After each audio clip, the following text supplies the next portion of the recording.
Chaitanya Chandraya Namo Namaste. Chaitanya Chandraya Namo Namaste. Madhavirapi Gopala Sri Kriyat Kripaya Juri Tadaiva Sambhaya Pidva Priya Janaha Shri Krishna Krishna Chaitanya Sasanatana Rupaka Gopala Raghunatha Brajabala Bapahimam Vanchakopa Tarubhishcha Kripa Sindhu Vyahevacha Patitanam Pavanebhyo Vaishnavebhyo Namo Namaha Jai Shri Krishna Chaitanya Prabhu Nityananda Shri Advaita Gadadhar Srivasadi Gaura Bhakta Vrinda Hare Krishna Krishna Krishna Hare Hare Hare Rama, Rama Rama, Hare Hare. So why don't we recite a Mangal China together? I really like doing that. And maybe we can ask, let's see here. Tirtha Prabhu, are you still here? Did he disappear, Lila Purushottam? I don't know. Tirthakar is there? No, he's not. Okay, he must have dropped his connection or something. He was there for a minute. Why don't you read the Sanskrit, and like we did last time, and maybe Pranahari Prabhu can read the English. Om Jnanatimirandasya Jnananjana Shalakaya Chakshurunmilitam Yena Tasmai Shri Gurave Namaha. Is Pranahari there? Yes, can you hear me? Yeah. Okay. I was born in the darkest ignorance, and my spiritual master opened my eyes with the torch of knowledge. I offer my respectful obeisances unto him. Nama Om Vishnupadaya Krishna Brejtaya Bhutale Srimate Bhaktivedanta Swami Namine. I offer my respectful obeisances unto His Divine Grace, A.C. Bhaktivedanta Swami Prabhupada, who is very dear to Lord Krishna on this earth, having taken shelter at His lotus feet. Namaste Saraswati Deve Gauravani Pracharine Nirvishesha Shunyavadi Paschatya Deshatarine. Our respectful obeisances are unto you, O spiritual master, servant of Saraswati Goswami. You are kindly preaching the message of Lord Chaitanya Dev and delivering the Western countries, which are filled with impersonalism and voidism. Vanchakalpatarubhyascha kripa sindhubhya evacha patitanam pavanebhyo vaishnavebhyo namo namaha. I offer my respectful obeisances unto all the Vaishnava devotees of the Lord. They can fulfill the desires of everyone, just like desire trees, and they are full of compassion for the fallen souls. Shri Chaitanya Manobhishtam Sthapitam Yena Bhutale Swayam Rupa Kada Mahyam Dadati Swapadandikam. When will Srila Rupa Goswami Prabhupada, who is established within this material world, the mission to fulfill the desire of Lord Chaitanya, give me shelter under his lotus feet? Vandeham Shri Guru Shri Yutaparakamalam Shri Gurun Vaishnavamscha Shri Rupam Sagrajatam Sahagana Raghunathamitam Dam Sajivam Sadvaitam Savadhutam Parijana Sahitam Krishna Chaitanya Devam Shri Radha Krishna Padam Sahagana Lalita Shri Vishakhanvitamscha. I offer my respectful obeisances unto the lotus feet of my spiritual master and unto the feet of all Vaishnavas. I offer my respectful obeisances unto the lotus feet of Srila Rupa Goswami, along with his elder brother Sanatan Goswami, as well as Raghunath Das and Raghunath Bhatta, Gopal Bhatta, and Srila Jiva Goswami. I offer my respectful obeisances to Lord Krishna Chaitanya and Lord Nityananda, along with Advaita Acharya, Gadadhar, Srivas, and other associates. I offer my respectful obeisances to Srimati Radharani and Sri Krishna, along with their associates Sri Lalita and Vishaka. Namo Mahavadanyaya Krishna Prema Pradayate Krishnaya Krishna Chaitanya Namne Gauratishe Namaha. O most munificent incarnation, you are Krishna himself, appearing as Sri Krishna Chaitanya Mahaprabhu. You have assumed the golden color of Srimati Radharani, and you are widely distributing pure love of Krishna. We offer our respectful obeisances unto you. Ajanulambita bhujo kanakavadato sankirtanai kapitaro kamalayataksho vishwambaro dvijavaro yugadharma palo vande jagatpriyakaro karunavataro. I worship their lordships, Sri Chaitanya Mahaprabhu and Nityananda Prabhu, whose long arms extend down to their knees, whose beautiful complexions are radiant yellow like molten gold, and whose elongated eyes are like red lotuses. They are the topmost Brahmins, the guardians of religious principles for this age, the most munificent benefactors of all living entities, and the most compassionate incarnations of Godhead. They initiated the congregational chanting of the names of Lord Krishna. He Krishna Karuna Sindho Dina Bandho Jagatpate Gopesha Gopika Kanta Radha Kanta Namostute. O my dear Krishna, O ocean of mercy, you are the friend of the distressed and the source of creation. You are the master of the gopis and the lover of Radharani. I offer my respectful obeisances unto you. Tapta Kanchana Gorangi Radhe Vrindavaneshwari Vrishabhanu Sute Devi Pranamami Hari Priye. I offer my respects to Radharani, whose bodily complexion is like molten gold, and who is the queen of Vrindavan. You are the daughter of King Vrishabhanu, and you are very dear to Lord Krishna. Chiradadatam Nijaguptavitam Supremanamamritam Matyudaraha Apamaram Yo Vitatara Gora Krishne Janevyastamaham Prapadye. The most munificent Supreme Personality of Godhead, known as Gora Krishna, distributed to everyone, even the lowest of men, his own confidential treasury in the form of the nectar of love of himself and the holy name. This was never given to the people at any time before. I therefore offer my respectful obeisances unto him. Uttamadhamma kichuna bachela jachiye dilaka kola kahe primananda imana goranga ridaya dariya bola vajo goranga kaha goranga laha gorangira namari je jana goranga baje se hayamar pranare. Never discriminating who was a fit candidate, elevated or degraded, the son of Mother Shachi magnanimously accepts one and all onto his lap in a loving embrace, crying, "Come to my fold, come to my fold." The poet Premananda Das begs you all to constantly chant the sweet name of Krishna while holding tightly to that son of Mother Shachi in the innermost core of your heart.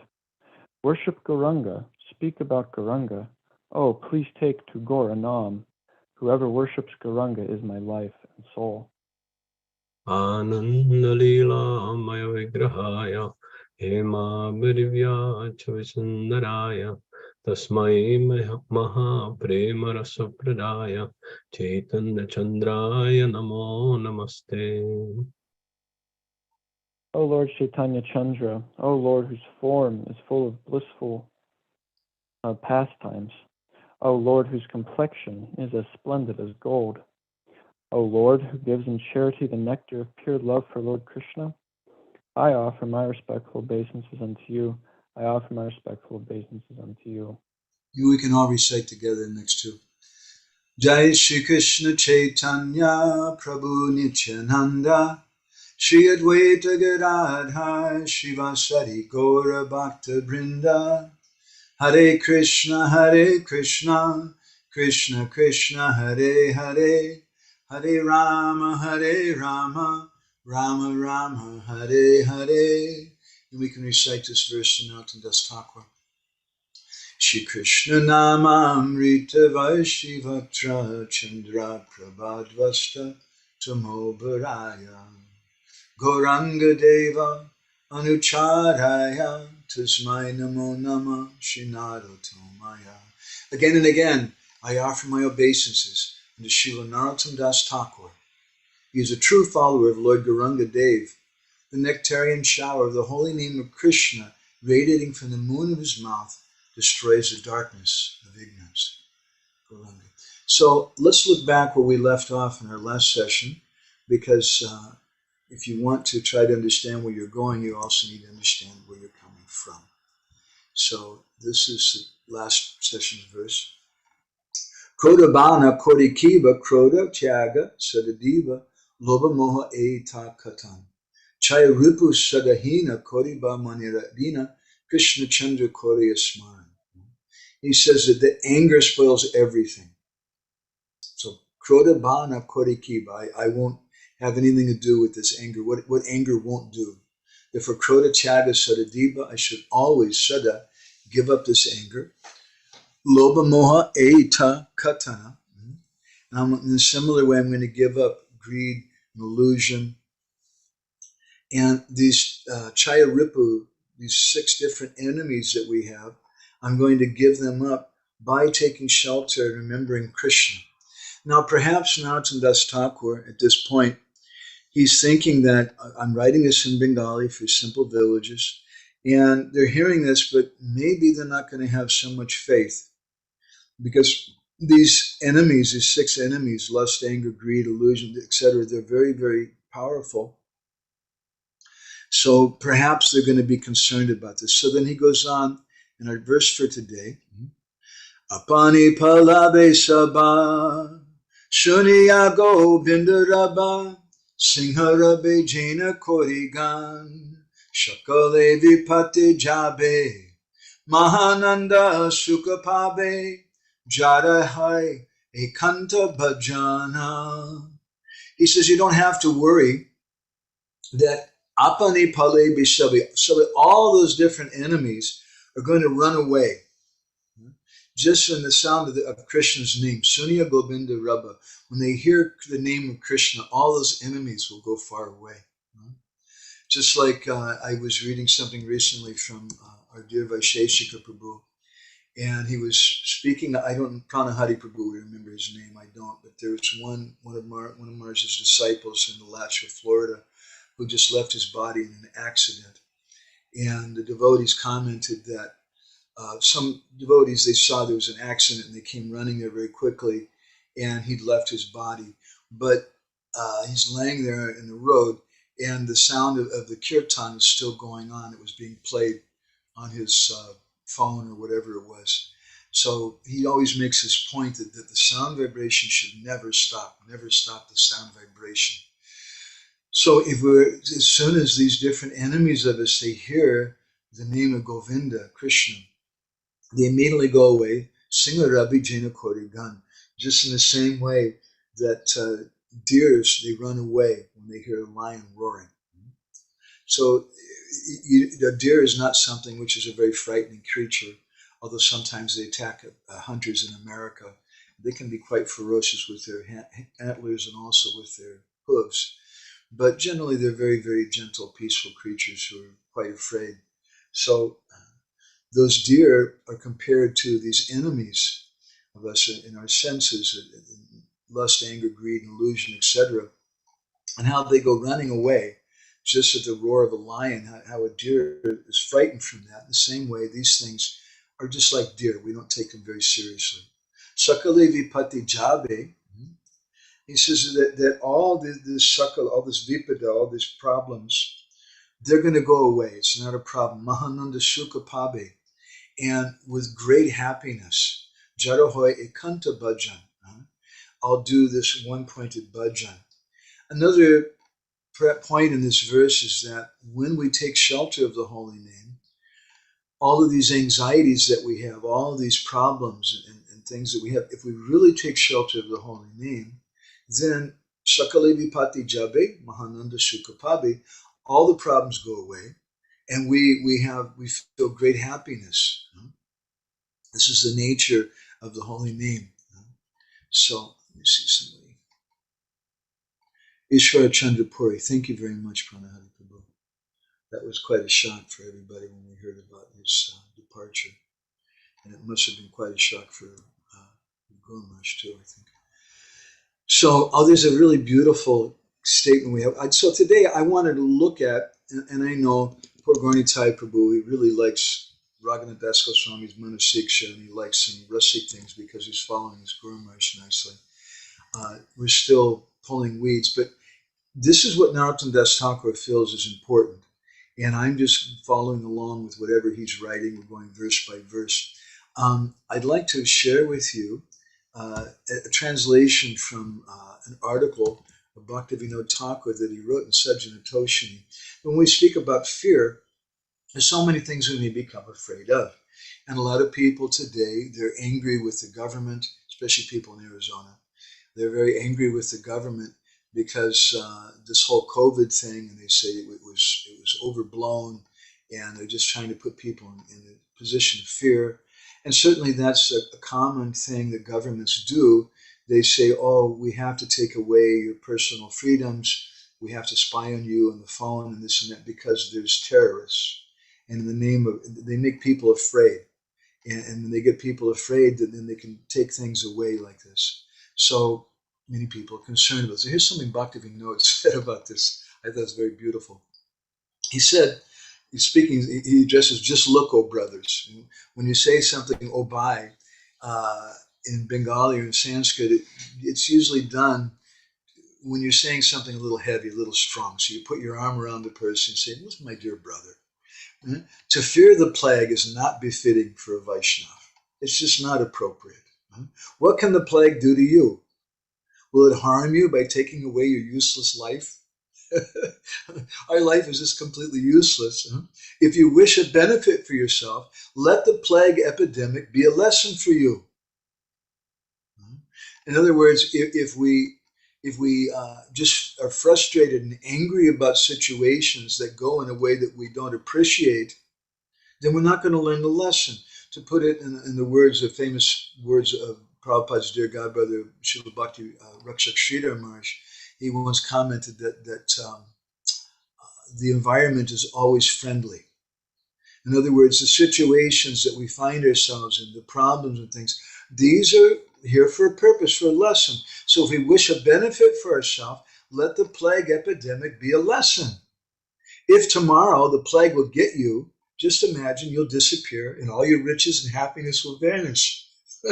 That's why don't waste your time. You have to constantly and sincerely with devotion chant the holy name of Hari. So this is the point that Narottam Das Thakur is making here. If the plague is going to get you, if COVID is going to get you, just imagine tomorrow you'll disappear. Of course, we won't disappear. We won't die. But our conception of ourselves, our whole world will disappear. And all your riches and happiness will vanish.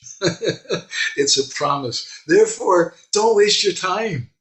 You have to constantly and sincerely with devotion chant the names of Krishna. This is what Bhaktivedanta Thakur is teaching us. This is what Narottam Das Thakur is teaching us. Shakale vipati jabi mahananda shukapavik jara hoy ekanta bhajan. We have to do ekantic bhajan. And now it must be an important thing because Narottam Das Thakur, who's speaking, by the way, to Bengali Vaishnavas in India, who, not to be critical of any Western devotees, but they're probably thousands of times more cultured and advanced than we are. But he's telling them that don't be attached to all these things. Understand that there's really not going to be any problem. In the Bhagavatam, in the 3rd canto, there's a nice verse. Madashraya kata mishtaha shinvanti katayanti cha tapanti vividastapa naitan madgata chetasaha. The verse describes that those persons who are mad ashraya, mad means me, it's Krishna, but he says madashraya kata, who are taking shelter, ashraya, of my kata. Ashraya kata mishtaha, that kata which is mishtaha, which is completely intoxicating and delightful. Shinvanti katayanti cha, who are hearing and chanting this thing. Then tapanti vividastapa, all the different tapas, all the different suffering, material miseries in this world. Vivida means the various different miseries. All those things go away. They don't suffer these things. They're not even aware of these things. Because madgata cetasa, they're constantly absorbed in thinking about me.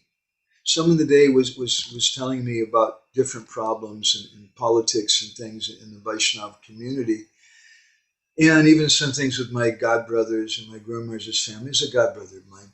And I just told him, I said, I don't mean to be rude to anyone, but I just don't have time for all that. It's not that it's not relevant, it's not important. I recognize it's very important, but I just don't have time because my life is so short and Guru Maharaj gave me these services. I have to focus on what I've been given. And I don't have time for any distractions with all this thing and this scandal and that scandal and this person doing this or that. That's their problem. I need to work on what Krishna's given me. So Narottam Das Thakur, understanding that when he tells everybody that if you just take shelter of Krishna, then all these anxieties and problems will go away. Then they need, well, I don't know. These problems I have, this lust, anger, greed, illusion, and things, this is really, really a difficult thing for me. So Narottam Das Thakur is saying, hey, it's okay. It's just like a deer runs away when it hears the sound of a lion. Just chant the name of Krishna whenever these problems come up, and everything will be okay. And this is the version given repeatedly throughout our teachings of our acharyas and shastra. In the beginning of Bhakti Rasamrita Sindhu, Rupa Goswami is given a very important verse, which I want to put on the board here. Klesha Mishubhada Moksha Lagutakrit Sudurlabha Sandhananda Vishesha Shri Krishna Karshani Chasa. He speaks about 6 different symptoms of bhakti. Elsewhere, I'm not sure, I think it's Jiva Goswami in his commentary, he says that the first 2 are symptoms of sadhana bhakti, the second 2 are symptoms of bhav bhakti, and the final ones are symptoms of prema bhakti. So the first 2 are klesha nishubhadam moksha. Klesha nishubhadam. Kleshagni, in the very beginning, the very first thing, whatever problems you have, it goes away. And we see that with so many people when they come to the Krishna consciousness movement. They just come to the Sunday feast program one time, and it's so ecstatic. We did a Harinam a few days ago, Gauritai Prabhu, in Eger. And so many devotees from Budapest and Debrecen had come there for that. And as we were going around, there was a school group of high school students. And some of the young girls were watching, and some of the ladies in our Harinam party saw them watching, and they just grabbed those girls and pulled them into the Harinam. And all of a sudden, they're just dancing. And all of a sudden, they keep dancing. And for like the next hour and a half, they just stayed with us. And they went all the way back to the restaurant. At one point, we were going through the square in downtown Eger, and one of the boys from their school was sitting down on a bench there. And one of the girls saw him, and she just went over and grabbed him like, come on, you got to dance with us. This is really ecstatic. and the look on that boy's face, he was really, excuse me, my American English, but he was really pissed off. He was really angry with that girl. We were all laughing like anything.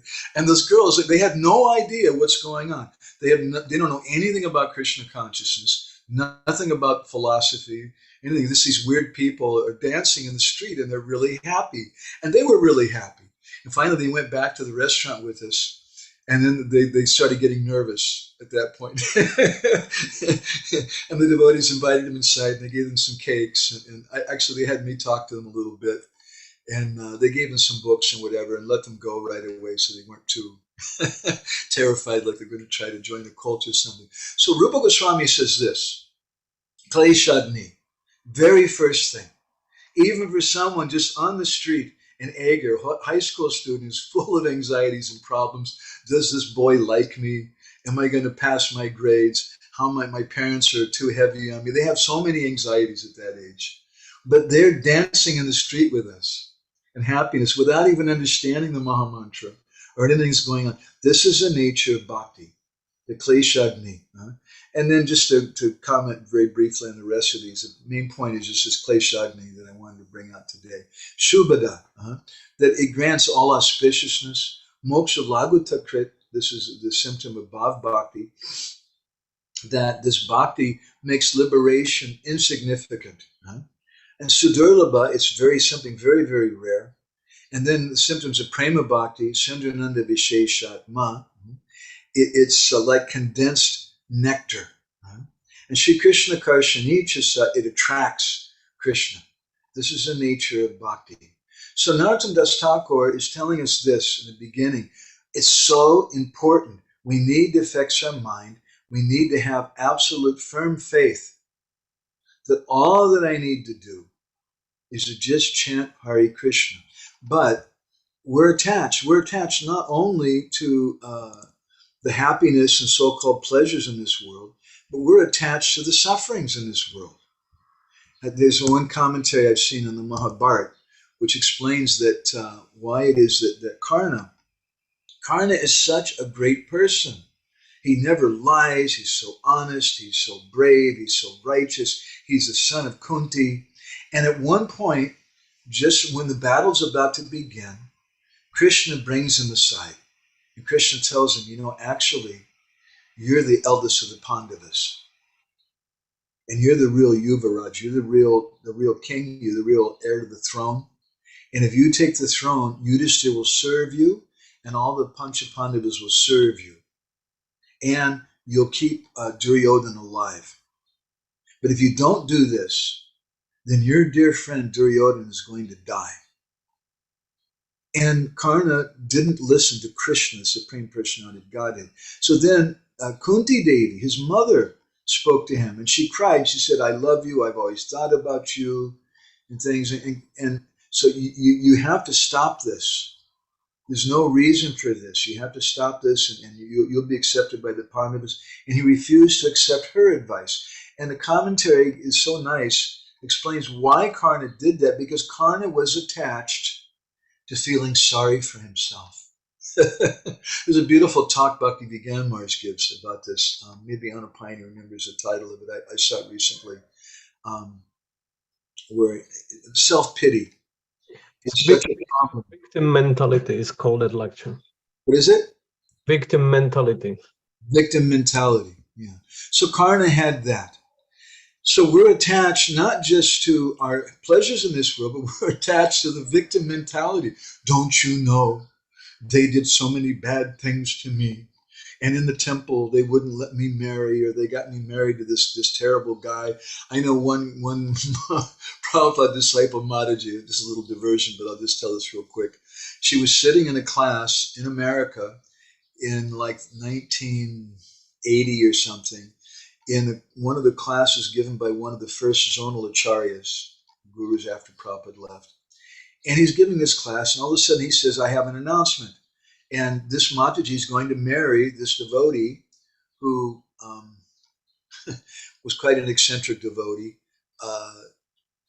His name was Varaha, and he smelled like Varaha. He wouldn't take bath for like months at a time and things. And all this, and this lady comes from a very like high class family and things, and she doesn't know anything about anything. And so all of a sudden they inform her that you're getting married to this guy. Later, I went on traveling Sankirtan with him. We drove from Los Angeles to Las Vegas, and the whole way I was driving, I had to have my window rolled down because I would just vomit. The smell was so bad, I'm sorry to say, coming from this poor devotee's body. And anyway, we could tell so many stories, and that Mataji can complain. There's been so many heavy things, but we're simply attached to feeling sorry for ourselves. And if we don't get past that, then we can't make advancement in bhakti. So we have to have firm faith that the holy name will solve all problems. Srila Prabhupada often quoted many verses actually from the first canto of the Bhagavatam, from the first chapter. There's some many important verses there. But this particular verse, which I just put on the board, Apana samsritim goram yanama vivisogrinam tata sadyo vimucheta yad bibeti swayam bhayam.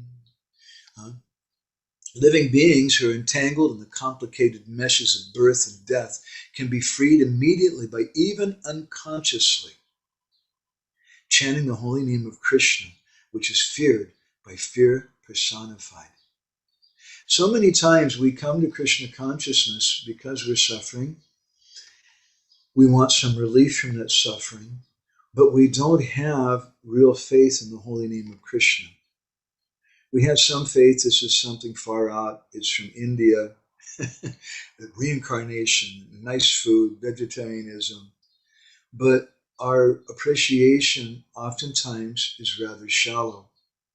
And then because the problems that we're burdened with, which are overwhelming for us and which we're completely absorbed in thinking about, those problems don't go away, then sometimes devotees, they blame the process. And they say, oh, Krishna consciousness doesn't work. My problems didn't go away. So we should understand the power of Krishna's name. I want to share with you another couple of beautiful verses that I like to meditate on very much.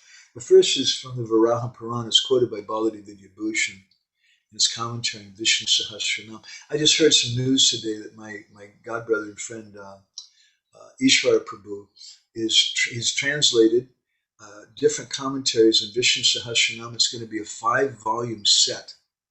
Stories about each one of the different names in the Vishnu Sahasranam and from different commentaries. And one of the most famous for us is Baladi's commentary. So this verse describes, Yadi vatari doshena madbhakto mam nachasmaret aham smarami madbhaktam nayami paramam gatim. Beautiful, beautiful verse. Someone may say, well, yadi means if. Yadi vatari doshena. What if at the end all these faults overcome me? But bhakto mam nachasmaret, and at the end of my life, I'm dying from COVID. Maybe I'm in the hospital, I'm on a respirator, I'm unconscious, and I can't chant the holy name. What am I going to do? Krishna says, Aham smarami mad bhaktam nayami paramam gatim. He says, if he can't remember me, I'll remember him. And I'll take him with me back to the spiritual world. Paramam gatim, I'll take him to that topmost position. This is the nature of Krishna. Krishna promises, Yeyatam mam prapadyante tam sataiva bhajamyam, that however someone approaches me, I reciprocate. So we should have firm faith. If we approach Krishna through his holy name, Krishna will reciprocate. There's another beautiful verse. This is from the Adi Purana. It's also spoken by Krishna, which speaks, this is cited by Gopal Bhatta Goswami and Sanatana Goswami in their Hari Bhakti Vilas, where Krishna speaks directly about how he reciprocates with someone who chants the holy name. Shradaya Haleya Nama Ratanti Mama Jantava. Whether Shradaya or Haleya, someone's chanting my name, Nama Ratanti Mama Jantava, with faith, or Haleya in a neglectful way, Tesham Nama Sadaparta Vartate Hridaye Mama. That devotee, I always chant their names. And that person, I keep them in my heart. Vartate Hridaye Mama. This is the power of the holy name. And this is what Narottam Das Thakur is telling us, that Narottam Das Thakur so much wants to go, like Gaurnitai Prabhu, onto higher topics and describe some of the very confidential teachings of Chaitanya Mahaprabhu. But he understands, he looks at the audience and he sees You guys have all these attachments. And Narottam Das Thakur was so much in tune with everyone. He knows perfectly what we need to hear. So understanding that these 6 different enemies are going to be very, very difficult for us to overcome. Narottam Das Thakur gives this advice. Sakali vipati jabi mahananda sukha pavi jara hoy ekanta bhajan. Do ekanta bhajan. Just do one-pointed bhajan. Don't water it down, as we've been commenting so many times in our past sessions, by getting absorbed in some politics, some scandals and things. There will always be scandals. There will always be politics in the material world, even amongst the Vaishnavas. If we're looking for something like that, then we'll find it. I can tell you honestly, I was so bad when I first joined the temple in Los Angeles in 1982 that I was dropped off there by Madhua Prabhu on the Festival of India. And I went in the ashram and I was thinking, I hope I can meet some people who also have some attachments like I do. I was attached to my dog. He used to travel with me. I was attached to different things. And I was afraid of associating with pure devotees. That's a little freaky. So sometimes we have that kind of mentality. We're afraid to surrender. If I really surrender everything, oh my God, what's going to happen? But Narottam Das Thakur is saying here, do ekanta bhajan. You don't have to worry. The scandals in the society, they'll always be there. And actually, if you take full, firm shelter, one-pointed shelter in the holy name, then you'll overcome all these problems. But otherwise, you won't be able to overcome them. And this is why we see in our society devotees, Srila Bhaktisiddhanta Saraswati Thakur, he said there's only one problem in the material world, and that's a lack of Krishna katha. In Krishna katha, there clearly it means also Krishna kirtan.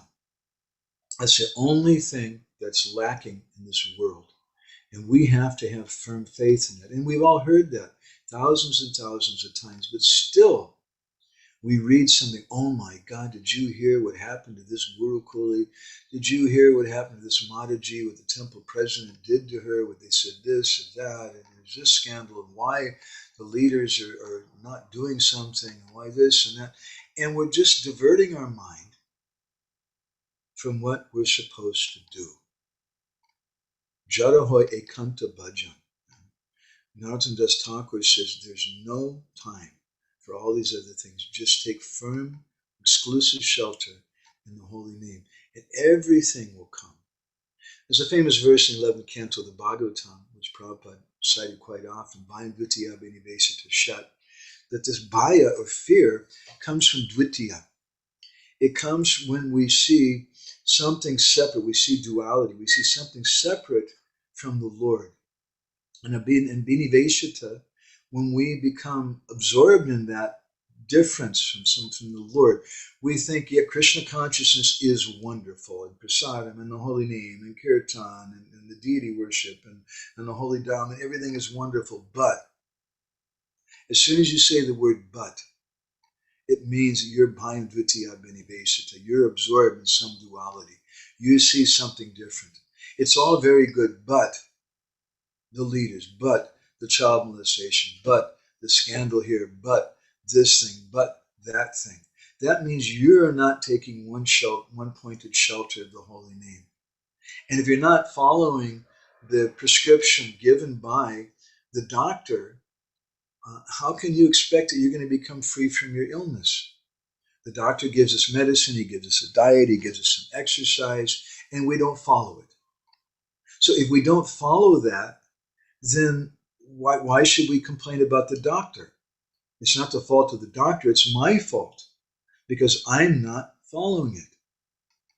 So because we're not properly following the process, then this fear arises. Srila Prabhupada speaks about this in his purport in the 4th canto. This is chapter 24, text 52, purport. Prabhupada says, in Bhagavad Gita it is said that in order to make spiritual progress, one must become fearless. This is not optional. One must. In order to make spiritual progress, one must become fearless. How can we become fearless unless we're taking firm shelter in the holy name, unless we have firm faith that sarva karma krita hoy, that bhakti will solve all the problems, the holy name will solve all the problems. And that's why I joined. My Guru Maharaj many times would tell us that you should remember why you joined. And when you joined, you were so nice, you were so good. You had faith in things, but after some time you became absorbed, bhayam dvitiya benivesita, you became absorbed in some external thing.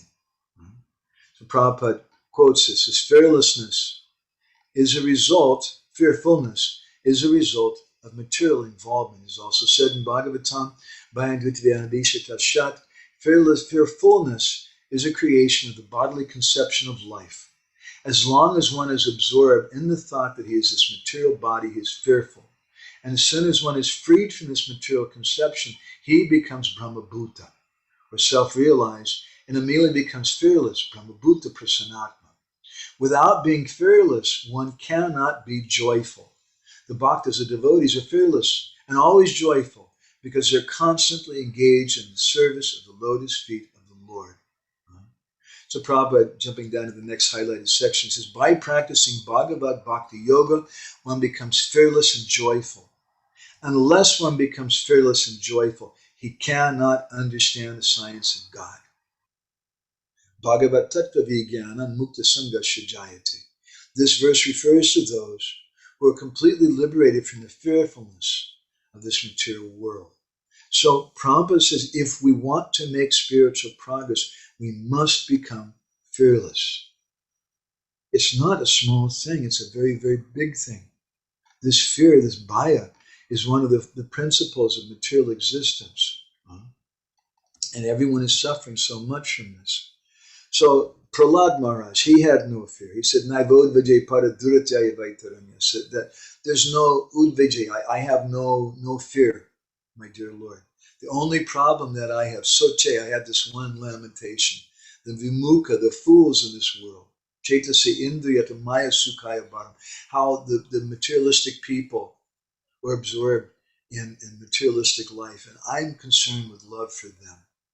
That's the only anxiety, it's the only problem that I see in this material world. So there's so many different stories in this regard. I'll share one with you. This is from the Sri Vaishnava Sampradaya.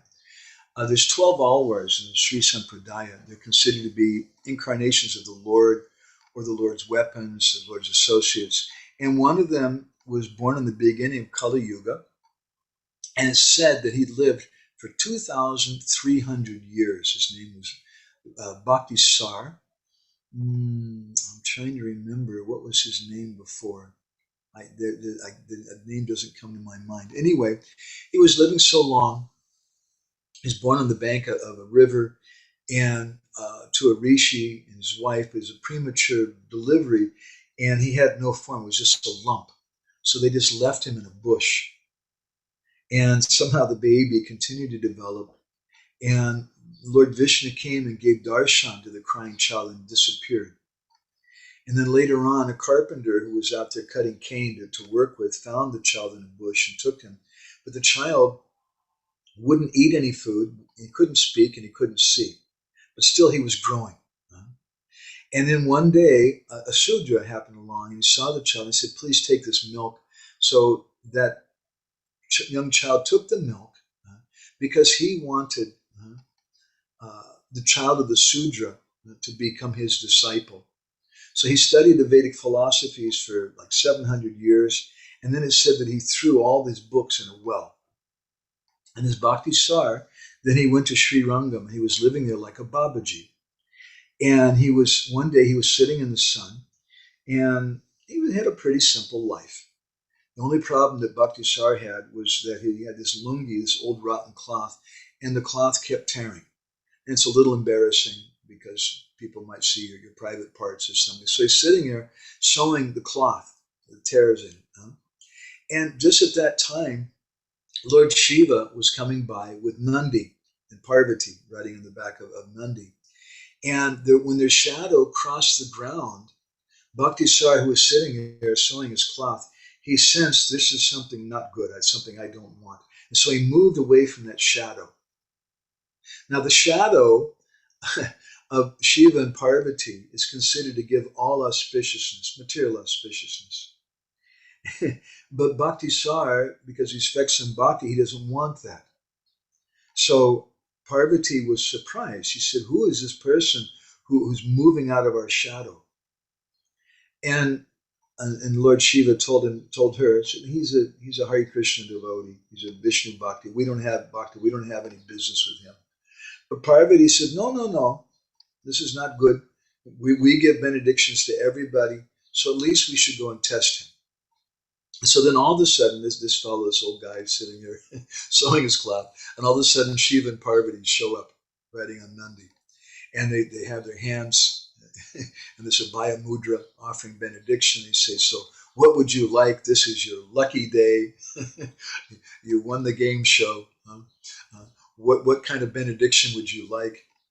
And he wouldn't even look up, as Babaji. He said, no, there's nothing that I need. And he just kept sewing his cloth.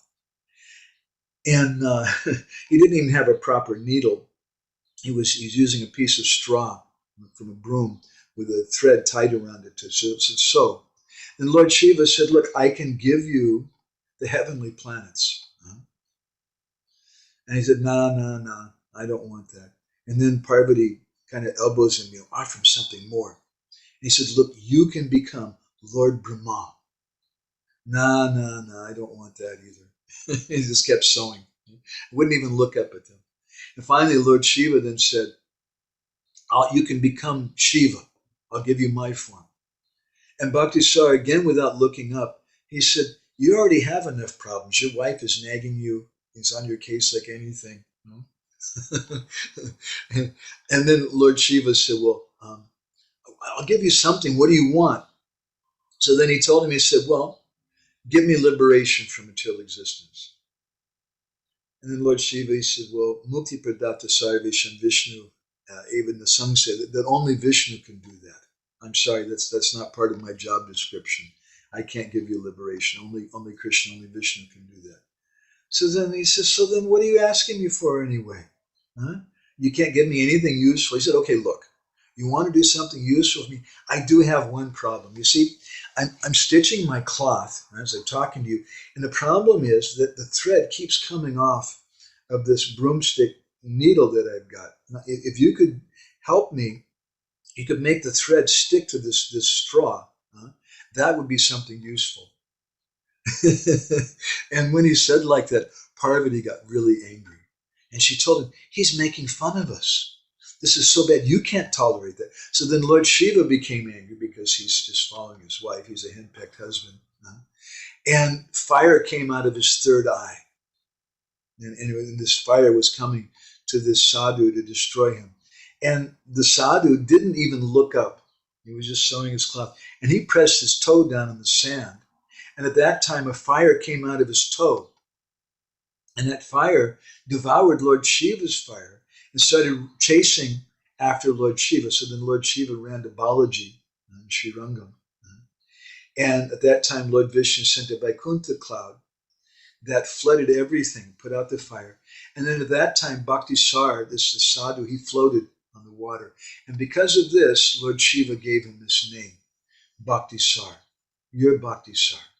So the point of the story, such a beautiful history, even if Lord Shiva, who destroys the universe, decides the fire comes from his third eye to destroy you, you've made his wife Parvati angry, and you don't want to make Parvati angry.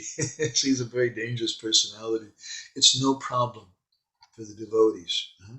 Because the devotees, the sixth canto of the Bhagavatam describes, Narayana Pada Sarve Nakutashana Bibiti Swagapa Varga Narkeshu Apituyata Darshana. Apituyata Darshana. They don't care. Those persons who are Narayana Para, they're taking shelter of the Lord. They're not worried about the hellish planets, the heavenly planets. Everything is the same for them. Because they just take shelter in the holy name, and everything is solved. So I want to go ahead and stop there. There's so many different stories I was thinking to speak about in some different examples, but I think this would work. Let me actually show you a couple quotes from Srila Prabhupada. Let's finish with something from Prabhupada. This is quite beautiful. Let's see here. Tirthakar Prabhu, you there? Would you like to read for us, please? I'm posting on the board here. Go ahead. Not afraid of hell. Those who are devotees, they are not afraid of going to hell. They are prepared going to hell. All right, I shall go to hell and chant Hare Krishna. That's all, finished. I want to chant Hare Krishna, so I can do it anywhere. I can do it in this corner. I can do it in this building. I can do it in the airplane. I can do it in the hell. I can do it in it. I can do it in India. I can do it in Los Angeles, anywhere. It doesn't matter what I am or what is my position. I may simply go on chanting, that's all. This is devotee, therefore he is happy. So this is Srila Prabhupada's conversation from Los Angeles, June 22nd, 1975. And there is one more. Heaven or hell? I do not agree with your wife's statement that New York is unfit for human habitation. A real Krishna conscious person can adjust things nicely even in hell. A fully Krishna conscious person is always in transcendental position, and he is not afraid of any place which is so-called unfit for human habitation. A Krishna conscious person is always satisfied whether in Vaikuntha or in hell. His satisfaction is not a particular place, but his sincere service attitude towards Krishna. So this is to Gargamuni, 13 November 1976. So this is our philosophy. We should hear it. Yes, this is very beginning philosophy. Prabhupada was saying this in the early days, but we need to hear it again and again and again. We have to take shelter of the holy name. Just have firm faith that that holy name is just like a lion, which will chase away the insignificant deers of our problems. So here's our verse again one more time. Apana palaba sabha sunye govinda rabba singha rabbe jena korigan shakali vipata jabe mahananda shukapabe jarhoy ekanta bhajan. That we should do ekanta bhajan. All the enemies run away by hearing the sound vibration of Govinda's name, just as the deer flee upon hearing the roar of a lion. One who performs unalloyed devotional service will feel great happiness, and all his dangers will be vanquished. So Narottam Das Thakur is assuring us this. He wants us to meditate on this. He wants us to hear this over and over again. And we should think about Kunti Devi, who prayed, Vipadashantu Tasasvat, I want problems, give me problems. And she had so many problems, but she actually had no problems because she was taking shelter in the holy name. And so we see Jai Gaur's here. And I've been thinking a lot about Jai Gaur lately. He's there in New York City in the spiritual world. Prabhupada tells Gargamuni, I don't agree with your wife's statement that New York is unfit for human habitation. Externally, this certainly appears that way, but the devotees there in the Yuga Dharma ashram, they're chanting the holy name every day. And if they're taking shelter of the holy name properly, then they're in the spiritual world and they're not in New York. And it's such a wonderful, ecstatic thing. And there is no problems. There's nothing to fear. But as soon as, even though we may be doing Harinam every day, we're wearing a dhoti and tilak, we're going to the morning program, we're associating with devotees, taking prasadam, doing all those wonderful things. But as soon as there's a but, as soon as Bhayam Dvitiya, as soon as we have this Dvitiya, we see something separate from Krishna, something separate from the Kirtan. Prabhu, the Kirtan's really good.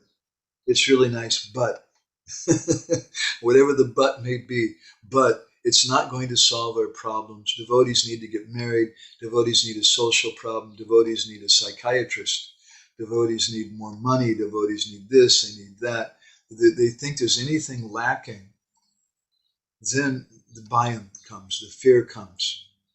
And we can't make any advancement. Prabhupada's very, very clear about this. It may seem like a very beginning thing. It is a beginning thing, but it's a very, very important thing. That for the devotees, we should be fearless and just take shelter of the holy name. Everything is okay. All right, I want to stop there. There's a few comments. Let me go ahead and read these. I don't know if Ujjwala Rasika is still here or not. I say physically here, but yeah, she's still here.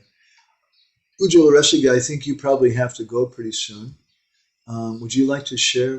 You wrote something, I haven't read it yet. Maybe you want to read that, or you want to say something else. Are you available right now? Ujjwala Rasika, I'm not sure what she's doing. Sometimes she's a doctor, so she's at the hospital quite often working. And maybe she can't make any comments. If you can, go ahead. She says can't talk. Okay, so I'm going to read out what she said.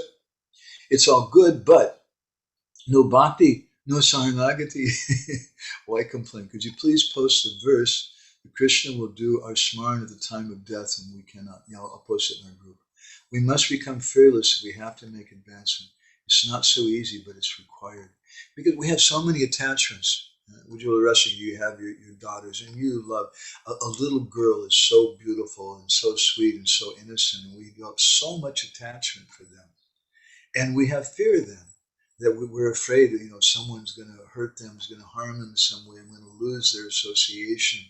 That fear comes from our attachments. But when we see everything in connection with Krishna, Krishna sent this soul. This is Krishna's devotee.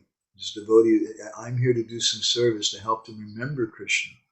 And I'm going to help them remember. And whatever Krishna desires, I'm detached from that. I just want to accept Krishna's desire. There's a story that I once heard that a boat was going across the Jamuna River with a group of pilgrims. And as the boat was going across, it started sinking. And none of the people, as those of you who know Indian people, quite often they're not very good swimmers.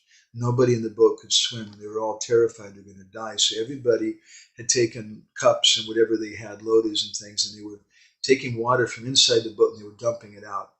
And as they were all bailing water out of the boat, is an expression we use in the West, they noticed one sadhu sitting on the boat. He was doing the opposite. He was reaching into the river and filling up his load with water and pouring the water in the boat. And someone said, "My God, man, what are you doing?" And the sadhu said, "Well, I don't want to go against Krishna's desire." So surrendered was he. Whatever Krishna desires, I'm willing to accept that. Because Krishna's desire is always good. It's not an easy thing for us to digest. So thank you, Ujjwala Rasika. Yeah, Jaguar, I will share that. If you guys remind me if I don't recall. So let's see here. Anybody need to go soon? If you do, let me know. Tirthakar Prabhu, you have to go a lot of times. Why don't you? We haven't had your association for a while anyway. Why don't you share something with us? Yeah, I'm trying to always come at least for an hour. I'm a little busy lately, but I would love to be still present as much as I can. Yes, I like how to say. You point out a few good things that sometimes in order that we can really just focus on the holy name, we have to give up you mentioned this self-pity and this victim mentality. So it looks like that actually in order to really get absorbed in the holy name, we have to actually work on ourselves. We cannot just, just hope that these things will happen on their own.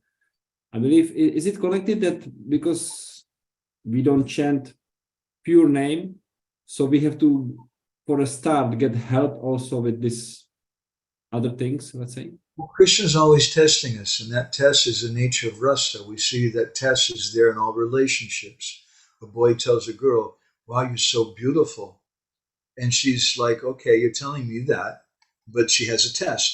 Are you saying that to other girls also? How much do you really appreciate? I love you. Well, okay, what is the depth of your love? How deep is it? Is it just lust? Is it just some external thing? What is the nature of your love? Rasa indicates there's always some kind of test. And Vishnu Chakravarti Thakur, what's the name of the book? Lila Purushottam, you remember, where Radharani tests Krishna. Well, Krishna tests Radharani, actually. Prema-bhakti-candikra.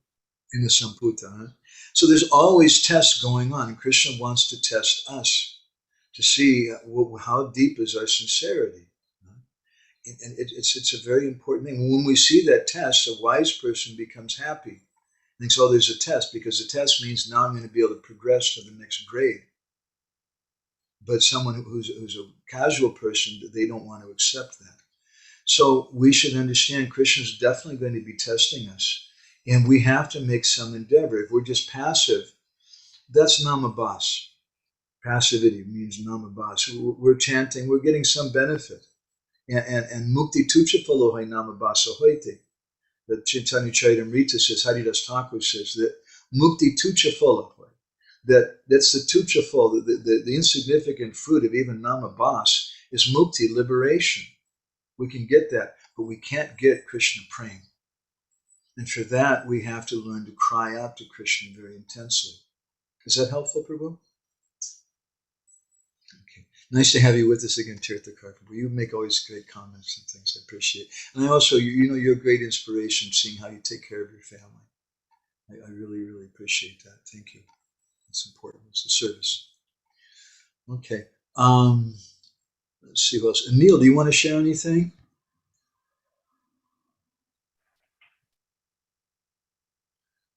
Neil from Punjabi. Hare Krishna, nice to see you, Prabhu.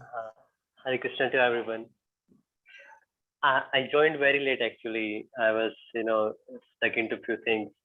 I was doing my daily sadhana first. I just forgot about the class. I saw the time and then I quickly ran by the time I was late.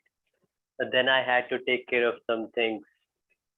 Like, you always talk about this thing, that, we have to get rid of the buts. But the thing is that, to have that, just to listen to the class, I had to go through the violence. Because as usual, my neighbors were blasting the speakers. First, I came in my room. I live in the first floor. From ground floor, I came to the first floor, and I hear that they were blasting like anything, because I was not able to hear inside, but I was going to hear. And I had to go there and do my thing, shout over there. I mean, like, it's ridiculous when I find this, to establish the peace, you have to do the violence. This is the duality, This is the limit of duality, actually. But it cannot be done, It can't be done. If the Arjun has said, let us do this peacefully, we won't fight. And he said, but Krishna insisted, that no, you have to fight. He again said, I cannot do that, I cannot kill my own family. But what is the solution? You have to do the violence to establish the peace, to establish the dharma. So please elaborate on that. I think we lost you, Neil Prabhu. You still there? Yeah. Hare Krishna. Sorry. Yeah. Can you hear me? Yeah. Okay. I was audible all the time or not? Yeah. You're saying that sometimes Krishna is saying we have to do some violence. But we also have to know in the Mahabharata, they tried so many other things first. Yes. And even they were ready to just accept one village each for the Pandavas. But Duryodhana wouldn't give them as much land as underneath a pin, right? So then finally, there's no other choice. So we tried some Christians, they tried war. But with your people near you, have you tried giving them prasadam? I mean, the situation has been so bad since we were small, I had no prasad that time. I hadn't received any prasad. And since for last 3 decades, this is going on like this, and, in between the fight, you cannot go with the prasad. And we have been fighting for last 20 years. And now you please take this prasad. So, like... Yeah, I don't know the situation. Sometimes, though, I found in America there's a famous fight that was going on between the Hatfields and the McCoys, 2 different families. And that fighting was going on for like 3 or 4 generations. They were killing each other. They just hated each other, and people even forgot why they were fighting. Just hate each other group over here. Yeah. But if we just go, we can. I find generally if I go to somebody and I say, I've really been thinking about things and I'm sorry. I maybe I was too harsh with you and things, and please forgive me. I know you don't agree with me, but I brought you a little prasadam. Just try. And that's my humble recommendation. Just see prasadam. I can do that, but it's the situation is not one person. There's one chawl next to my house. The chawl, the whole building is a rented place, and the people live there. They come from Bihar. 99% of them are Biharis. Yeah. So I Not mean, I everybody. don't Let me want. just interject. Biharis are like famous as ruffians and thieves and stuff in India. They're Yes, very.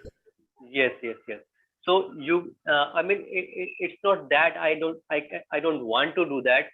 The situation is that I cannot do that because to deal with the whole army of the thieves and plunderers and I don't want to offend them, but very low class individuals, very low class. Well, Really.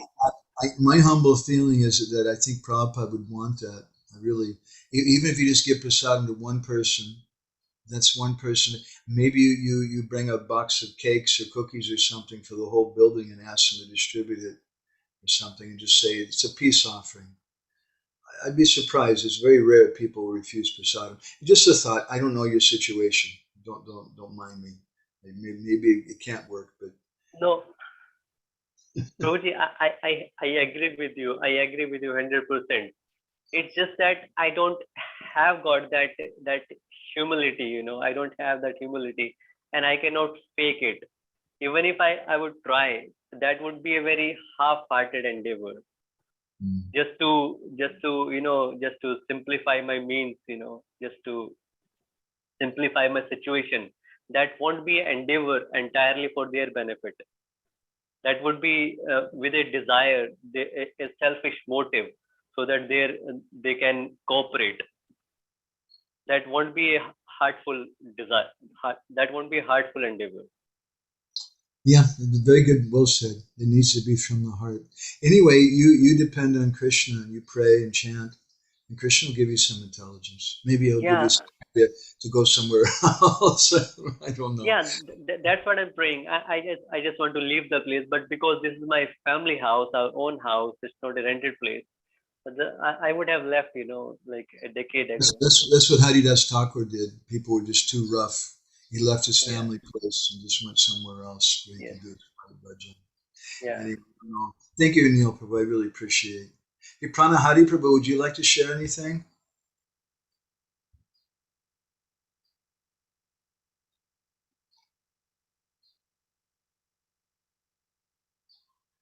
Pranahari Prabhu, you there? Or Anapani Radha? Would you like to share anything? Yes, Prabhu, I'm here. Okay. It's nice if we can see you too. I'm trying to find where you're at. There you Yes. Thank you so much. I really appreciated the verse that you quoted. Goram samsritim apana samsritim goram. It's such a nice verse, and I remember the first time I read it. It actually struck me very profoundly.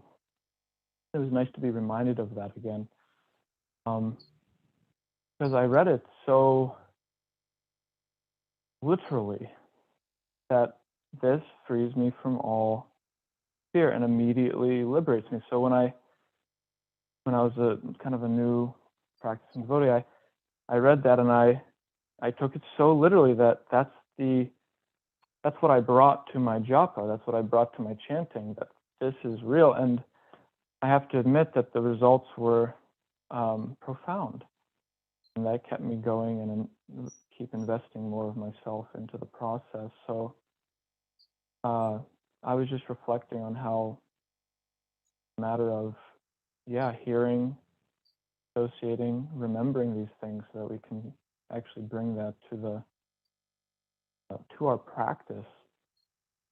have a better, stronger, more fulfilling practice. So I really appreciated that reminder, and I have one other comment, but if you wanted to say anything on that.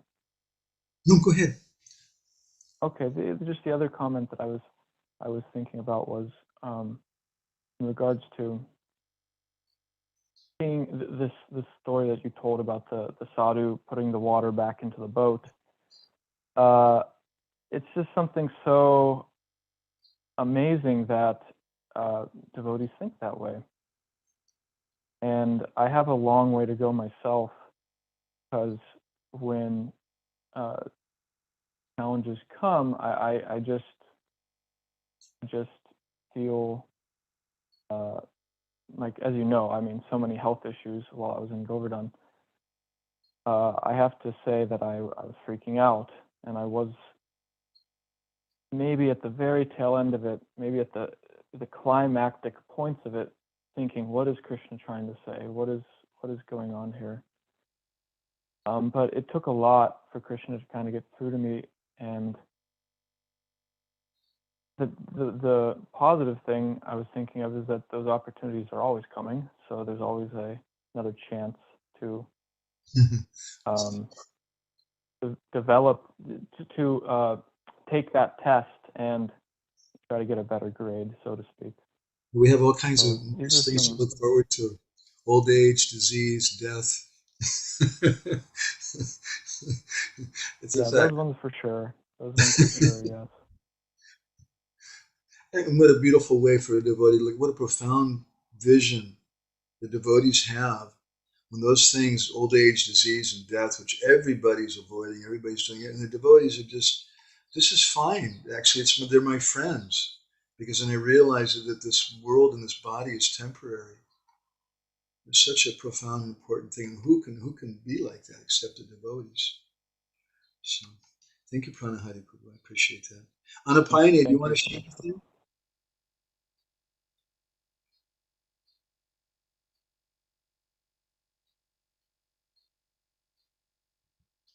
Are you there on the same camera or a different thing?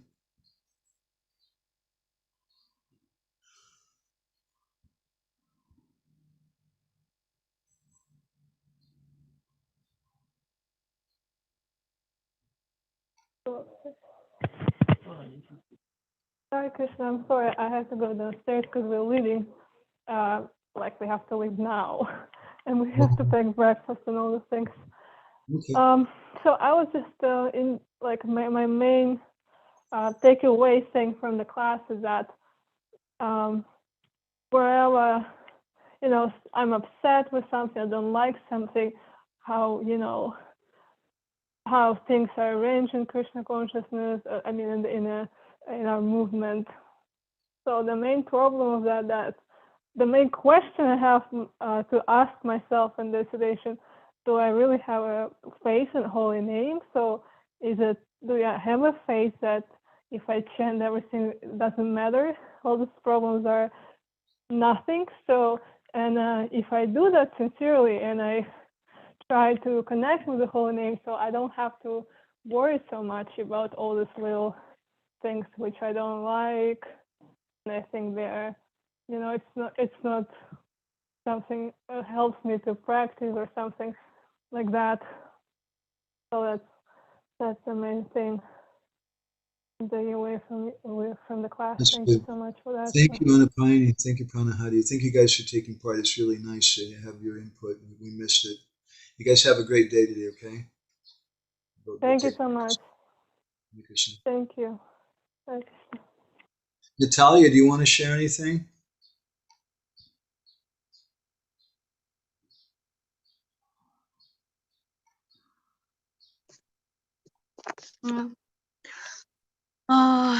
Yes, Hare Krishna, thank you. Thank you very much. It was very convincing, but still I'm just trying to measure myself. It is very difficult also.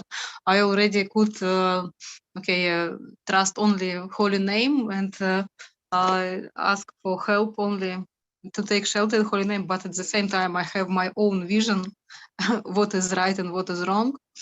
And and also I had experience also in my life when in some difficult circumstances I told to Krishna that okay, just you know how to do better.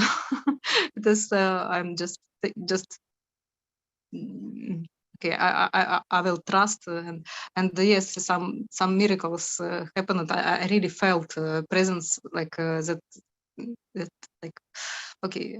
I will not speak that it was that he liked Krishna liked this mood, but it is so difficult, especially in circumstances when I'm thinking also that and it is some idea which was like imposed by some devotees around me that I should be an example also, and not to disturb minds of somebody who is not ready for that, and just to so at some point, okay, I have to give this responsibility, like, and trust Krishna, but at the same time, I also have to bear some responsibility. That's something like that. Yeah. Krishna consciousness, it's not just theoretical. It's not just some philosophy, but we have to actually live it. This is a real test when we come into problems and things in our life. That's beautiful. We're going to see you in Serbia, right? I hope so. I didn't buy tickets yet, but I registered. We're making our plans to go. I'm yes, I will try to come. I already told here everybody that I will go, but yes, I will try to come. For that matter, I think Hari Chandra or Tirthakar or Lila Purushottam, I don't know what you guys are doing, but there's that program going on. If you want to come and attend, we'd love to see you guys at the Serbian summer camp. I think you probably know about it. Yes, no? If you don't know about it, I can post something about it. Maybe Natalia can. Let's see. Gorni Thai Prabhu, would you like to share something? Hare Krishna. I like very much Tirthakar Prabhu's comment that maybe the case that what kind of holy name we can chant. We can chant pure name or we can chant other names. Also, maybe we are chanting it loudly, but I think the different names should have different effect in our life. Then we can see if we chant loudly, if we chant really in full faith, whatever faith we have, then the result will show what kind of name we developed until now. And then we can go further until we get the Shuddhanam. So I like it that very much. And also this quote from the Bhagavatam, that the fear is the side byproduct of the bodily concept. And I think in this point, we need to understand that bodily concept not just means this gross body, but the mind, the intellect, whatever we've got from many lifetimes. And we see we are devotees, and maybe we are not that body, but we're still using until the prema, we're using that body, including the subtle body. So that we have to understand that the fear most of the time, as I see devotees afraid of some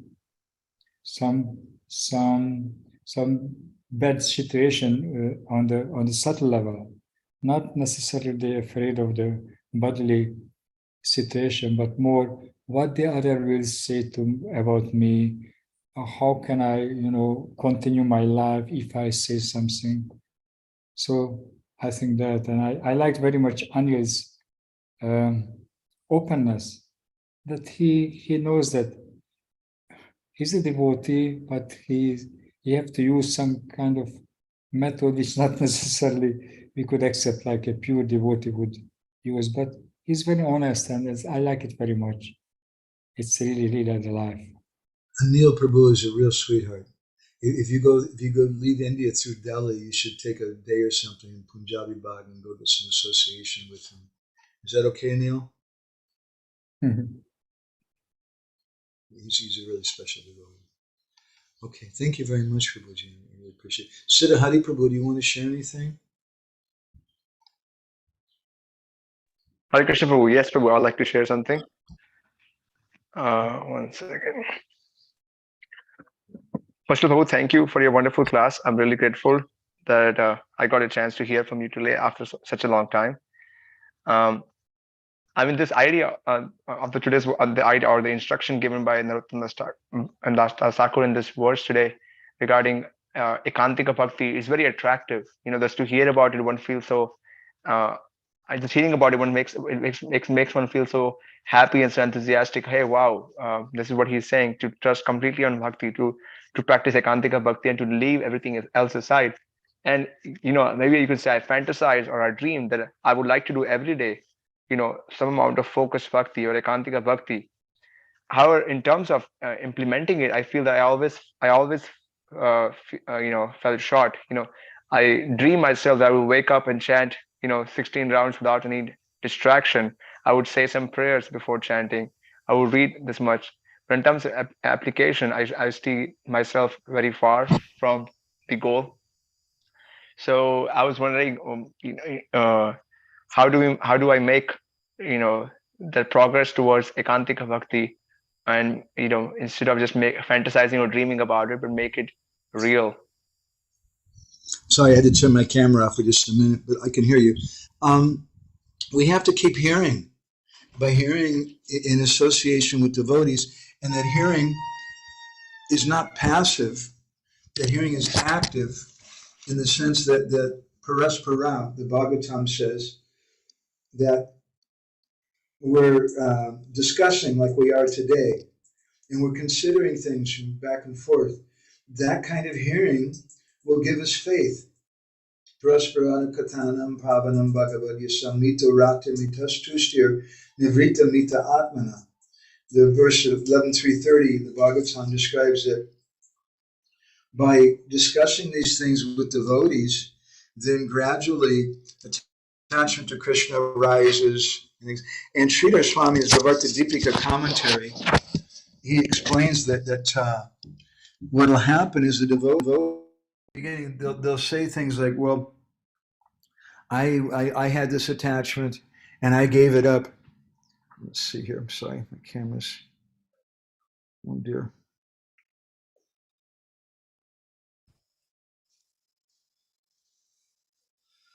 Oh dear. What's happening here? Probably my sound's going bad too. The sound is fine. Okay, the camera's back. So that, by the way, that board that you got from me, which is useful for some things, it doesn't solve the problem at all. What happens, the same problem. It acts like it's loose. So anyway, if we associate with devotees regularly and we hear and chant with them, we do service with them, we discuss a philosophy, then we begin to see, oh, this is actually really practical. And we will develop faith. But if we don't associate with devotees, we don't reveal our heart, then we keep those doubts inside of us. And that makes us weak, and those doubts will eat away at us like an insect inside the brain or something. Mm-hmm. Is that helpful, Siddha Hari? Yeah, a little bit. It's nice having you back. We missed your Sunday. Same here, bro. Same here. I missed out. Thank you. But another quick question can I ask? Sure. So another aspect of it is that you were saying that one should have complete faith in the holy name. That holy name is something which will give us freedom from all fear. Now, how does the taking care of one's, you know, physical or subtle body fit in regards to faith in the holy name? Like, you know, I may not have the faith like that devotee who's putting water in the boat. I mean, if it happens to me, I would be probably pouring water out. And you know, there's also the case of that leper who was putting Vasudev, who was putting, you know, the insects back on his body. You eat it out. You know, I don't think we are there yet. So you know, what is it? So whenever I'm doing like something like, you know, taking care of my body, I feel like this regret and this I'm not sure what the word I should use, guilty, that I'm taking care of my body, because I feel like I'm not at the high level where a devotee is completely surrendered to taking shelter of the holy name. So how do we understand in terms of taking care of one's body and subtle body, and at the same time having faith in the holy name? Well, first of all, our purpose of this movement is not to become detached. That's not the purpose. Our purpose is to become attached. We're not interested, as Srila Bhaktisiddhanta once said, in anartha nibritti. We're interested in artha prabritti. So we want to focus on the positive things. And we want to be simple. And if we, as we've seen many times over the years, someone artificially tries to pretend, I'm a renounced person, I'm going to put on saffron, and I'm going to do this and that, but they're not on that platform, then they just have problems later on. Nityachara sa uchate, Krishna says, such a person is a pretender. Their mind is dwelling on the sense objects, but they're externally giving it up. It's better that we just be simple and we accept what's needed, because if we don't accept what's needed, then we won't be able to be steady. And that subtle, what's subtly needed is both in the subtle body and in the gross physical body, both. Prabhupada sometimes said we need salt. Prabhupada himself said, I also like nice food, like nice prasadam. And Prabhupada did. Thank God. If Srila Prabhupada would have been like a yogi like you, and not eating any cooked food, Siddha Hariprabhu, for those who don't know, he doesn't eat any, he just eats raw food. Jai Gaur can tell us more. If Prabhupada would have been like you, Siddha Hariprabhu, there would have been no Hare Krishna movement. I just got to tell you honestly, if there were no glubjamans. Siddha Hariprabhu doesn't take any glubjamans, right? No sweets, no cooked things, anything. But that's okay. That's also what's helpful for you. But Srila Prabhupada kindly showed us this thing to teach us not that we should eat glubjamans, and glubjamans are so important, although I think they are. But in that sense, they're not. What's important is that we act according to the instructions of our spiritual master, which he instructs us individually according to our personal position. Lila Purushottam, I agree, no hope for the movement. But we also have, our movement is so broad. I remember visiting in Slovenia some years ago, one devotee, we went with, who was that, Chandramoli Maharaj, for lunch at some devotee's house. And this devotee had been a raw food person for like 20 years or something. And he cooked the most incredible feast with rice and samosas and so many, but he didn't eat any of it himself. He just had his raw food. And he was growing his own food too. It was all organic and it was real healthy. And that's fine. That's what's good for him. And if he tries taking some samosas or pakoras or those glubjamans, then it makes it very hard for him to practice. So we should act accordingly, but we need to act under the guidance of superior persons. Is that helpful, Prabhu? Thank you, Prabhu. That was a very good point, that our movements, our focus should be on artha pravritti, not anartha nivritti, because then we can get a, can be, although it's attractive, anartha nivritti, but at the same time, it is not the goal. Thank you, Prabhu. Our goal is not just to only eat raw food. Okay. Jai Gaur, I think you should come in and make a few comments after that, because you can tell us something maybe about Siddha Hariprabhu too, even though you're in New York now. Do you have any reflections you want to share? Well, I came in quite late, but I was able to catch maybe a couple minutes of the last verse, which was awesome. I'm lamenting not being here for the full thing, but and I got to hear the devotees' reflections, so that's very nice. I was thinking while you're speaking, here we say the 10 offenses in the morning, and I was thinking in particular lately about the 5th and 10th offense, to think that the glories of the holy name are imagination, and also to not have complete faith in the chanting. And I think I was just having a personal meditation. It's like, kind of, I have to put my money where my mouth is, so to speak, And because that offense, I think the fifth offense is something maybe devotees don't really focus on, but it's actually, at least in my experience, in my practice previously, it's there in the back of the mind that, oh, you just chant the holy name once, and mukti is begging at your doorstep, that all this kind of things that are in scripture. So I was just thinking it's time to really kind of Krishna bhakti koile sarva karma krita hoy, and have some faith that just by doing this, everything else is taken care of if you're seriously doing it.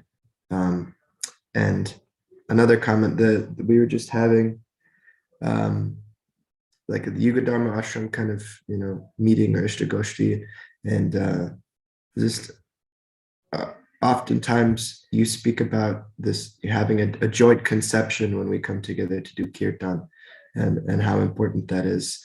And it's one of the reasons that you do katha and kirtan the way that you do in conjunction with each other. And so we were discussing how to, because I was feeling like it's necessary to kind of have like a little set of sankalpa, or have like a little powwow before we go out each day, so that we could refocus. Ram Roy Prabhu, he's able to just kind of steamroll the whole situation and like get everyone on board when he leads kirtan, because he's got that potency. But maybe the rest of us don't, and if we're on board also, it'll be more powerful when he's leading also. So we were thinking, we're going to start getting together more often, reading things, like sharing different glories of the holy name that we're and have appointing different devotees to kind of spend a few minutes and speak on something, to just get everybody on page, to really kind of like drive home that joint conception, so that we can have a more powerful experience out there. That's awesome. You guys are like SEAL Team 7, Ram Rai Prabhu said Harinam is like the Marines. He said you shoot first and you ask questions later. You're like SEAL Team 7 in the sense that you're the one out there in front, and everybody all over the world, I see that they're always watching what's going on there with the project, and it's very inspiring for the devotees. So it's really, really important. You have to have a joint conception, and if you don't, eventually devotees will go away. It'll become something musical, how good musicians we are, and it won't be from the heart so much anymore. It's really important. Thank you, Jaikor. I really appreciate it. I'm so happy seeing you out there and thinking about you. Hare Krishna. Hey, Harichandra Prabhu, do you want to share anything? There he is. We missed you for a while too. It's been a while now. Hare Krishna, do you hear me? Yeah. Okay. I hearing from YouTube channel because I have some work. I was not start. Through this lecture, I have some doubts in my mind because of my level of quality chanting, reading. It was terrible, but fine tune for my mind was that be attached to positive things and be attached to nice personality, devotees, and prasad also. And I very appreciate that the devotees sharing their experience with this process of bhakti, because many of what today was speak, it's really deep. It's a deep realization, because my heart was changing. Then thank you for this opportunity to be with us, with you, and all of you. Thank you. Thank you, Harichandra Prabhu. When you were speaking, I was thinking about how we say that sarva karma krita hoy, everything will be taken care of. You just do bhakti, you just chant the holy name. And one example of that is in Hari Bhakti Vilas. There's a number of verses mentioned there that if you chant the holy name, your sickness will go away. And there's no medicine needed. You just chant the holy name. So now a question arises when devotees say that. Well, two questions actually arise. The first question is, we don't do that. Why? And then the next question is, why is it then said? It's a fact. And there are examples. I could give you a number of examples of persons who chanted and their diseases went away. But Srila Prabhupada didn't encourage that kind of activity. My Guru Maharaj didn't encourage that. We encourage the philosophy, the understanding that this is actually the fact. But because we're not sometimes on that platform, we have material desires and whatever, then we have to take medicine. We have to go to the doctor. We have to do certain things. And that's something we have to do. We shouldn't try to imitate exalted persons when we're not on that level. So, it's good seeing you, Hari Chandra Prabhu. We miss you when you're not here. Hare Krishna Prabhu. Any chance about you going to this summer camp? Probably I cannot move from Czech Republic because now I am little pure health now through my overworking, and I hope that you come close to Leelaji house and I can embrace you there. Can't see in Serbia, maybe we'll see you in Czech then. You gotta get permission from Leela Purushottam, but he's a new GBC, not for Czech. Hare Krishna. Let's see.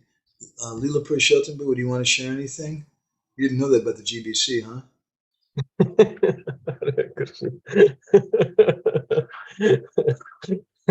Lucky me, I'm so far from that. Well, maybe I would continue on your answer now to Harichandra Prabhu, because these were my thoughts. I mean, I like so many quotes that you brought up today.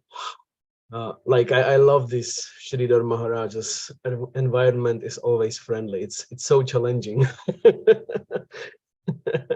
I mean, it's so easily said, you know, like one short sentence, but it's really challenging. Maybe that's why I'm like I like these challenges here. That's Now I was thinking when we started to discuss more that term ekanta bhajan was like, for me, the topic is could it be discussed in the terms of like levels of ekanta bhajan, or you know, like grades of ekanta bhajan, because sometimes there's a tendency to interpret that conception, to interpret like anartha less, impurities less, you know, like there is, but rather it signifies, like you also use that term, the exclusive shelter, which means no matter how impure I am, no matter what difficulties I'm facing, I will never accept any other shelter than Krishna Bhakti. I mean, in that sense, I believe it was last session. Well, you described that story. I don't remember the names, sorry, but it was this devotee who got imprisoned and was initiated by Narottam Das Thakur, or probably Narottam Das Thakur. Chandra Roy. This mystic who got into the jail and asking him, now you have to use this mantra for, I don't know, was it Kali or Durga? And he wasn't willing to. So in that sense, I can understand this ekanta bhajan means like not really describing the purity itself, but like describing the our inclination, where do we put our hopes, where do we to whom we pray, where do we take shelter in a sense. So that was my thought. And then I was like really thinking about this sentence you proposed, like holy name is okay, but it can't solve my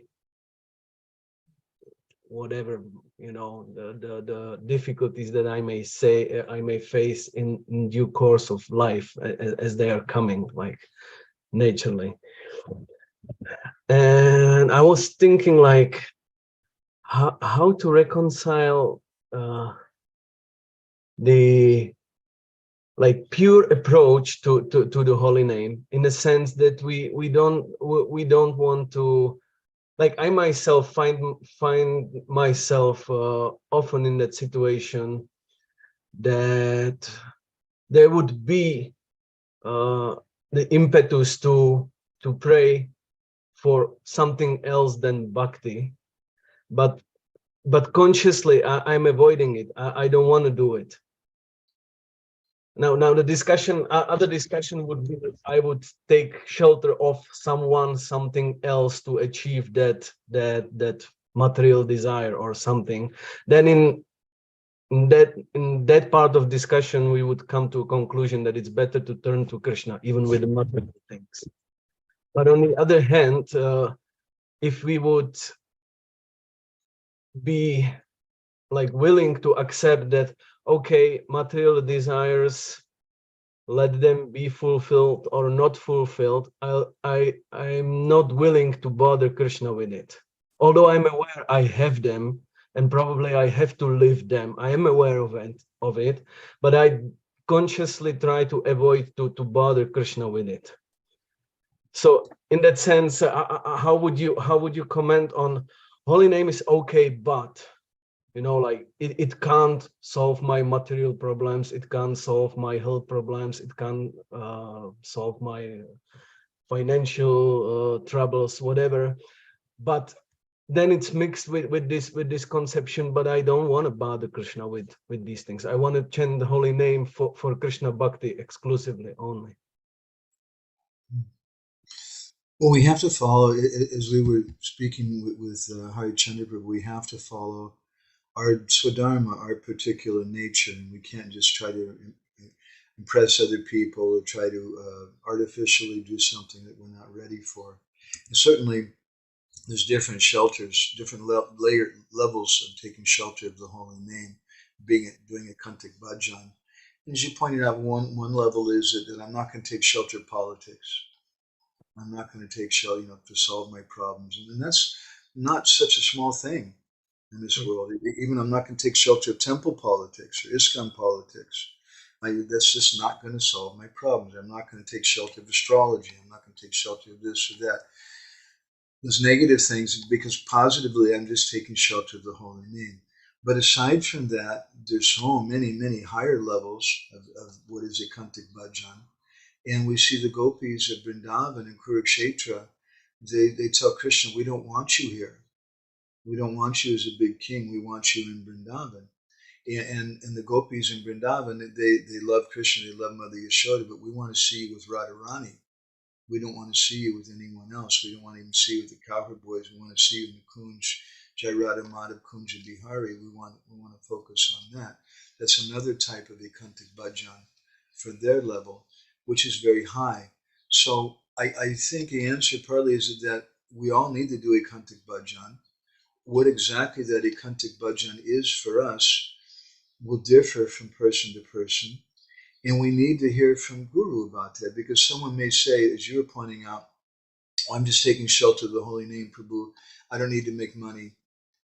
but you have a family. Now you may say, well, I'm like the Gita Panda. I'm just reading Bhagavad Gita, and depending, and if you're actually like that, that's good. But sometimes devotees are lazy, and they just don't want to work, and they just want to do some other thing. If we're just taking shelter of the holy name and chanting and reading the Gita all day, that's one thing. If someone can actually do that, we have to follow according to our particular situation. And we see devotees like Yudhisthira Maharaj, where last week we were speaking about Bhishma Dev, who seemed like he was on the wrong team. Things, or even Srimati Radharani herself, who's living with the wrong team. It's not just according to what externally we're doing. And therefore Bhaktivedanta Thakur speaks extensively about this in Bhakti Alok, that the Grihastha devotees, they have to work a job and things, and they have to, not only that, they have to act friendly with the boss. They have to talk to him, and because otherwise you can't live. It's an important thing. But internally, we should be detached, and that detachment comes when we come together in here and chant like this. Is that makes things a little more clear, Prabhu? It's maybe part of that dilemma that like that's the thing, that we might be aware of our position, of our duties, of our needs in the life that are coming from our conditioned nature, and maybe the social position, whatever, being grihastha or whatever. And but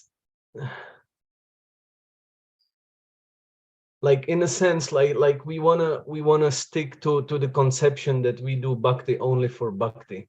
We don't turn to Krishna for fulfilling our material needs, although we are aware that we have them and we have to live them and we have to be responsible towards them. Still we yeah, that's like is that maybe my concern is if that's like valid stage of development of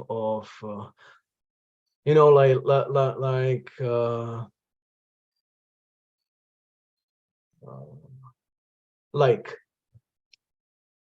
symptoms of disease appear in my body, and I know I'll have to deal with it. I'll have to do something about it. So I will go with the, say, regular conventional methods to cure myself. I will take the pills, I will visit the doctor, I will follow his advice, but I will not stay in front of the altar and pray, "Oh, my dear Krishna, please really relieve me from this disease." You understand that so that's often the situation that I find myself in, and like to be sure that it's like. What did Srila Prabhupada do? Prabhupada instructed the devotees, you pray that our dear Krishna, our spiritual master's work's not finished. If you desire, please heal his body. So that's the proper thing. I have service that I want to do. Krishna, what do you want? If you desire, then please heal my body so that I can do this service and be detached. So that you don't put the Krishna out of the picture, in the sense, like you still relate even with these problems to him, but you don't demand your idea of the solution in that sense. That detachment is the opulence of the devotees. It's such a beautiful thing. That Krishna, whatever you want, I accept it. Sampade vipade, whether you want to. It reminds me of one. I really like that. I remember being on one class of Krishna Kshetra Maharaj, and he defined, like with his own words, he defined Sharanagati. Said Sharanagati means to accept that Krishna's plan is always better than ours.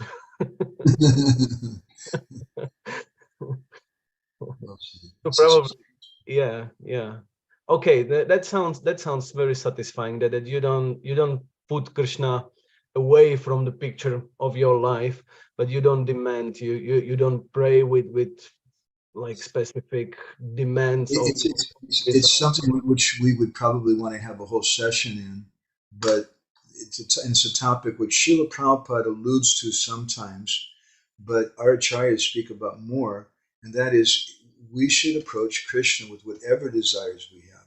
Although generally we're told we shouldn't do that, and we want to pray, we have no material desires and things, but whatever desires. But at the same time, when we do that, we should understand that Krishna, A, it's up to you.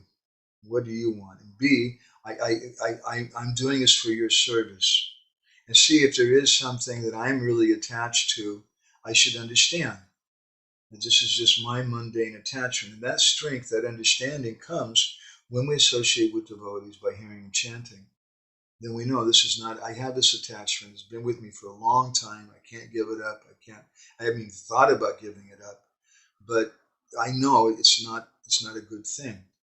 And then when I address Krishna about it and say, this is not a good thing, I know, but I have this attachment. Yeah. All right. Okay, thank you so much. So let me see what's happening next week. Yeah, I don't know what's happening next week. Next Wednesday is the 31st, and the Ukrainian festival, we're supposed to go by bus to Ukraine. The festival starts on Thursday, so I don't know if we're going to be here next week or not. For things, I'll let everybody know. And similarly, I don't know about our next Sunday program. It looks like it won't be happening either because we'll be at the festival in Ukraine. So please forgive us. We'll keep everybody informed about things, though. So thank you all so much. Srila Prabhupada ki jai, Samaveda Bhaktivedanta ki jai, Go Prema-nandi Hari Hari Bol, Vamcha Kalpatarubhascha, Kripa Sindhu Vyeva Cha Patitanam